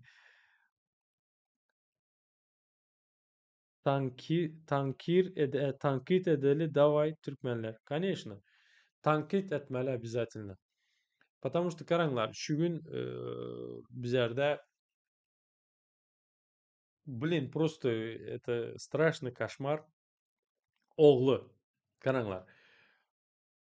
Атасы халк маслахатының башлығы. Оğlu президент. Kızı içine sapık nemalı arkadağın hayır savavat, короче, hayır совап казнасының, короче, генеральный директоры. Düşünesem, все. Вот hemen ключевой постлар aldılar и все. Шүгүн активно кызыны продвигать эде tuttular, халка танады tuttular. Düşünesem, и это страшно. И мен честно, mesela айтайын, это страшно. И просто Янка задың Сергейің yazanı так да, bizleri kul hükmünde görediler. Просто адам yerine koymadılar. И bizler просто позволяем это делать. Просто дымы отырып та, сәссіз отырып. Әлше сені лебапта хаким едіп қоялы. Yok, абсолютно. Мен вообще мне вот это, маңа противно вот эта власть, владеть чем-то. Менде бәчелерім бар, бір семьяның башы, мне этого хватает. Больше абсолютно ничего не хочу. Ешқана хаким. Как вот эта диктатура гитсе, şu kanalımı diktatura gitsem inşallah düzelse, может gelen həkimiyeti Türkmenistan'a буду критиковать, чтобы расслабиться etmesinler, или же спортивный zatlara geçemem. Мага больше всего спорт, он ближе, и я там как рыба в воде, да, понимаете, в ловом шоңа өтіремін. Именно шо тарау карадаман. Туркменистан большой театр для мира, конечно. Сабит. Обязательно. Bizlerde только так. Alişer 100% canın sağ olsun Doğan. Eyvallah. Sizlere şöhret. Sizler benim arkadağım. Так. Развитие страны показывает, как бороться за свои права.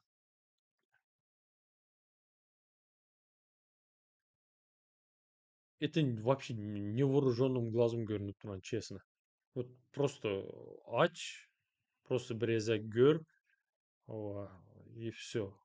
Просто новостini görsen, ова, Сергей, понимаешь, да, да, и, блин, просто bizlarda shu понятие бар да, qachon реально sen shuinki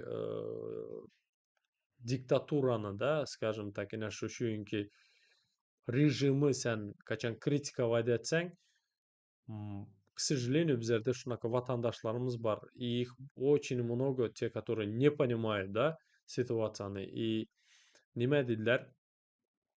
Sen vatanimizni yomonlabsan. Sen vatan dönüğü. Во-первых, ватан дөнüğü это что мне объясни деп. Когда sen наезжать edesen, вот sen nima uchun shuni aytayapsan? Yine bizlerin arkadağımızı. Bizler marafona çıktık. Bizlerin yolumuz uzun пока vara. И bizler больше пропагандировать etmeli. Больше общаться, больше контента, больше привлечения внимания bizlerin halkımızı özümüzün Türkmen halkının проблемаларына. Понимаете? Рук мало. Мало каналов, YouTube'dur, TikTok'ta, понимаете? Считанные, вот инаныңlar да, bütün Türkmenistan, вот честно, да, вот мен блогер, мен слежу за событиями, да, и за каждым каналом, да, вот честно, я всех смотрю, вот там есть некоторые, их не смотрю, но адам аз. Реально шүгін критиковать отыран это считанные люди. И халкымызам, к сожалению, не поддерживают. Не поддерживают в том плане, боятся лайк. Просто, караңла, поймите, это лайк. Бесплатно. Это, во-первых, да. Во-вторых, хичким görmedi onu. Лайкы хичким görmedi, korkmaya gerek yok. Понимаете, это лайк. Просто басасаң и все. Adın, фамилияң çıkmadı. Я вас очень прошу. Eğer de bizler şuyun комментировать edə bilməsək, комментарий yazı bilməsək, лайк bası bilməsək, поддержать edə просто подписаться edəsən, hiç kim, даже mən görmən, kim bana подписаться etdi, YouTube не выдает, понимаете? Sizler düşünəsizlərmi? Это не TikTok, это YouTube. Он не выдает, нету его. И bizler şunu edə bilməsək, то inanınlar 10 yıl karaşmalıyız, 20 yıl karaşamız. Düşünəsizlər? Sizler şu gün, sizler, mənimki tek. Да, mən очень маленький человек, mən маленький блогер, да, которого есть özünün fikri, да, и инакомыслящий bir adam, вышел и говорю про них, да, и sizler вот не можете сказать, вы должны поддержать. Я не знаю, можете, обязаны, потому что это наша общая проблема. Говорить про них, понимаете? Ну, sizler bir yan tarafta, за экраном, да, şu ekranın arkasında sizler просто элементарный üçte zada edebilesizler. Like, комментарий и подписываться etmeli. Чтобы menin auditoriyam kettelmesi için. И bunu zarar etmek gerek. Paylaşınlar başkaları bilen. Menin efirim boladı, başka adamların efiri boladı da. Kime sizler simpatizировать etsenizler paylaşınlar. И чтобы şu adamlar hem gelsin, пусть послушают, понимаете? Пусть напишет что-то. Может, ben не прав где-то, может, я неправильно комментирую, понимаете? Şunun için sizler bilen hadi bilemiz bu zadı. Eğer de sizler готовы поддержать каждого своего активиста, то onga gidishlik bo'ladi. Eğer de yok, значит, будем долго ждать, hurmatli vatandaşlar. Здесь и еще какие комментарии. Развитие стран. Так, yok, это прочитал. Молодец, Алишер. Tez эфир açık. Обязательно indi и ролики будут. Обязательно mende и zatlar boladı. Эфирларым boladı. Обязательно YouTube мен буду строго шуна YouTube отырам. Усилия YouTube болады. Так что подписываться edinglar. Обязательно подписаться edinglar. Benim için важно. Так, салам алейкум, Алишер. Почему ТикТоке агрессивно ведешь, люди... Ага. Так. Салам алейкум, Алишер. Почему в ТикТоке агрессивно ведешь людьми сплошной мат? Мен эфирин başında ayttım. Nima uchun men TikTok koyup beriye geçtim? Пока не перегорел мен ТикТокта, да? Хочу отдохнуть. Потому что каждый чайник, вот чайниклар geledi. Яңа ayttım bizlerde cahiller köp. TikTok'ta sen efiri alasan uları одно и то же. Вот яңа ayttım. Sizler vatan dölüğü. И sen начинаешь. Вот каждый раз заново. Каждый раз заново.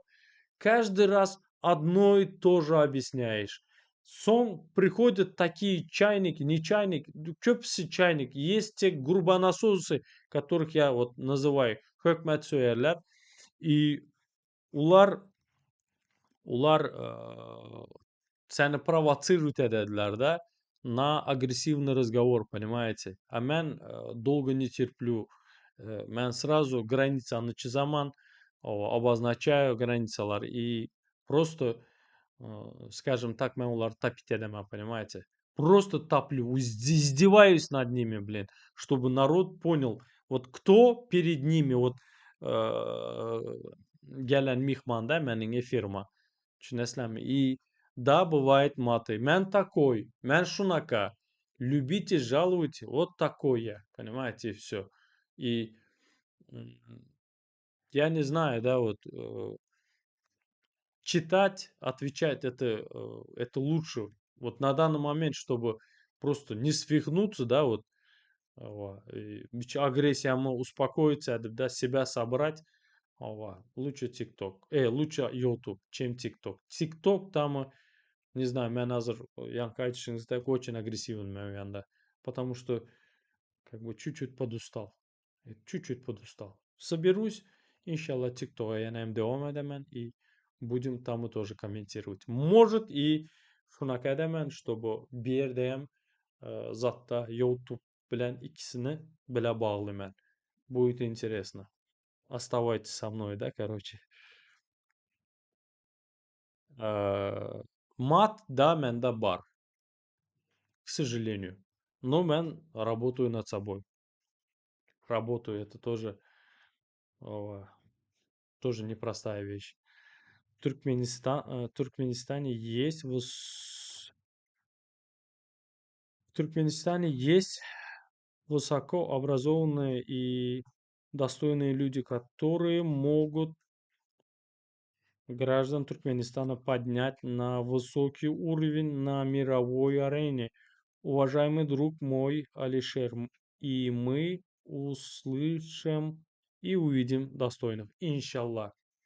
Может, дам еще один yüzlenin de, bizlerin интеллигенция, которые за рубежом yürepsler. Мен, Алишер Сахатов, 9 klas kutaran, 3 mektepte okap kutaran. Просто взял смелость, вышел, начал говорить про болып отырған ситуацияда зұлымы айтмаға башладым. Әді отырған шу Берді Мұхамедовлардың халқы әді отырған зұлымы айтмаға башладым.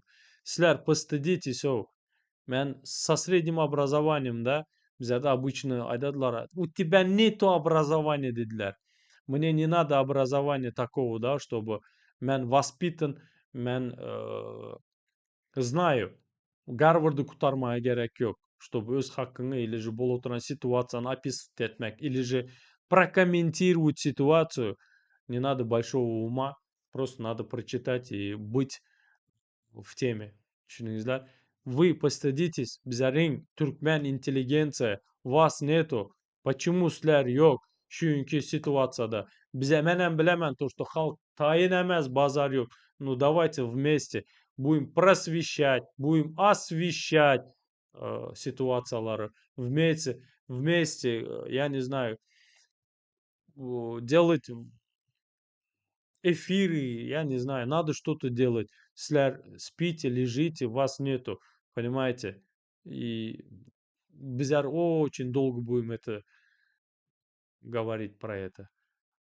Пожалуйста, не надо одеяло açыңlar üstünüzden, atыңlar, çıkыңlar. Ова. Медиа сілерге қарашы отыран. Просто будьте посмелее. Так, где-то читал, каждый народ имеет то правительство, которое он заслуживает. Да, нам надо время. Да, согласен, потому что bizlarda опять-таки, блин, мало рук. Адам, те, которые берут смелость, ответственность и выходят, что-то говорят, что-то комментируют. Потому что это смертельно опасно. Шундай демесler. Да, это смертельно опасно. Öldürecekler mi? Да. Türkmenistan'a barsam nimşe dediler mi? Просто bizlerde ovadan depede bir türme var. Şoyan al gidediler. Помучают и убьют. Это стоп, это гарантия. Мен барсам. Понимаете? Ова. Спасибо за ответ. Не за что. Спасибо, что стараешься за нас. Я сейчас живу, точнее, выживаю в ТКМ. Да, это четко, да, вот, айт, Дилшот, четко айттың. Выживаю. Правильный сөз таптың сен. Шүгін Түркменистанда yaşamak это просто выживание. Башка зат эмес. Это выживание. И выживает сильнейший. Вот честно, да, вот, блин, как дико, да, вот, как бы взять джунгли дайчи на сапог. Выживает сильнейший, понимаешь? Ова. Об этом, это другая история, и об этом тоже взять другой темис. Здесь Эльдар Абдуллаев, Alişer, sen ve Talip ikimiz, Alişer sen ve Talip ikimiz de tez çıkış ve canlı yayın edin. Çünkü sizin ikinizde dimgatı, dimgatı, короче, yaxşı videoların bakış sayı ve adamların akıllandırmaya güzel yeteneğiniz var. Eldar, yok ben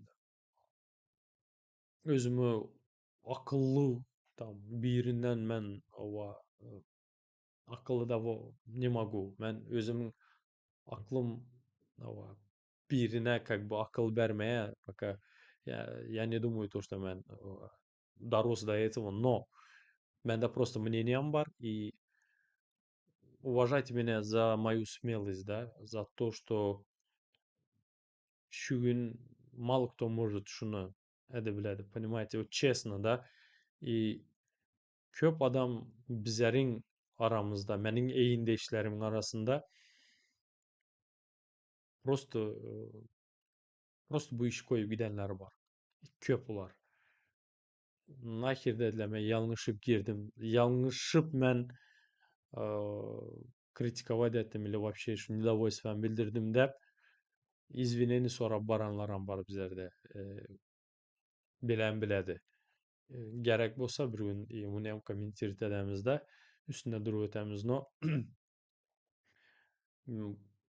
Пополнение бар bizlerde, например, последний активистларың biri да, тот, который прям 10'da 10 урадрон Talip, Türkmenistan'ın içindeki такой эксклюзивный zatları aydı beredi, который, скажем так, простой смертный bilmedi. И это очень интересно. Girip Talib'in kanalına подписаться edebilesizler. И, кстати, şurada bir sekund. Нурсултан Таганова bizlerin тоже активистка. Пожалуйста, giringler şonun kanalına подписаться edingler da. Вот azı mende 66 adam görkez oturan. Giringler Нурсултан Таганова ile yukarıda kommentariyası var. Salam aleykum dep. Girip şonun kanalına подписаться edingler. И geçiresler. Поддерживайте тоже başta çıkanların biri Nursultan Taganova. Eden işleri köp. Ova. Sakın hakkını yemeli, yiyeben bilmem ben. Также her bir aktivist по-своему хорош. Nuri gitti sen bir gitme. Yok ben gidilmem ben bar. Sizler поддержка etsenizler, sizler meni поддержка edip dursanızlar bu yolda men bar. Paylaşınlar, поддерживайте. И мен остаюсь закругляться один уже почти что 1 saat 45 minut men efirde oturtman. Spasiba gelenleriniz için. Kim şöyle oturup gören bolsa, minnettar sizlere. Halkımıza şohrat, Türkmen halkımıza, baydağımıza, toprağımıza, vatanımıza, menin patpişçiklarıma, meni izle oturan adamlara şohrat. Sizlerin canınız sağ olsun. Sizler menin arkadağım, beçelerime şohrat, eneme şohrat, dostlarıma şohrat, eyindeşlerime, aktivistlere şohrat, независимый jurnalistlere, hemmesine şohrat. Только Berdi Muhammedovlara aytmak, şohrat yağdırmak za padlo. Padlo görünler. Потому что şu gün ede oturan işi. Muna zulüm dediler. Hormatlı izleyiciler. Minnettar. Like basma, yattan çıkarmanlar. Indiki efirde görüşün, çek, özünüze yakışkaranlar. Oğlum! Han! Men doğrumu açsam özüm öçürü bilem yok. Öçürü bilüm men. Oğlum kapat, astayı var. Spasiba menze. Indiki efirde görüşün, çek, özünüze